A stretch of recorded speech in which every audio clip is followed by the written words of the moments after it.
We are following some developing news out of Fort Hood this morning. The search continues for 4 missing soldiers.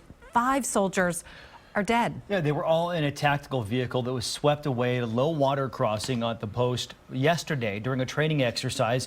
Alicia Inns is live on Fort Hood this morning to tell us what happened and also what's next. Good morning, Alicia.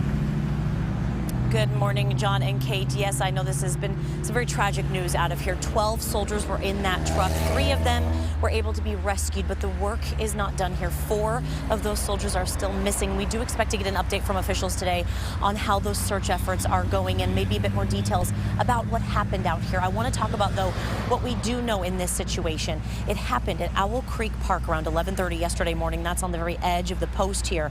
That area, as we understand, is now closed off.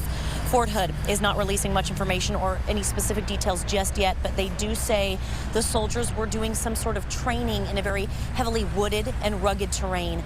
Well, those that live nearby in this area say their hearts are with the soldiers and, of course, their families. This is definitely the civilians only side. We've never seen soldiers down here training for anything.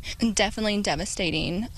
Our hearts go out to the families and soldiers that are involved in this. I can't imagine what they're going through.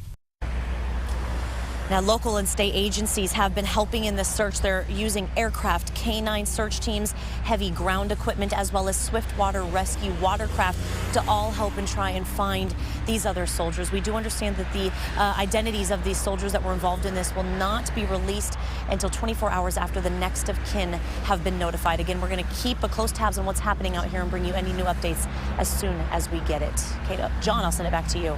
All right, Alicia, thank you very much. I want to give you a better idea of the area that they're searching. This map right here is it. This yellow line here, this is Owl Creek, and that is what's highlighted there. It flows directly into Lake Belton, and this is on the northern edge of the post as the creek crosses between Bell County and into Coryell County. Now, East Range Road, where they were training, that's over to the west. If we take a closer look here through Google Maps, you can see that the road here crosses the creek. In fact, if you look closely in this highlighted area, you can see that a low water crossing kind of goes through that area there. In fact, maybe even dips down on one side of the road as well. And then not far from there, I'll step out of the way so you can see, there is a bridge like right here in this area, which is a much bigger bridge. That's the Range Road Bridge. And this whole area, in fact, is kind of remote. The estimates as far as Google Maps go in terms of driving time show it's about a 30-minute drive just to get to the Darnall Army Medical Center on the other side of Fort Hood. Kate?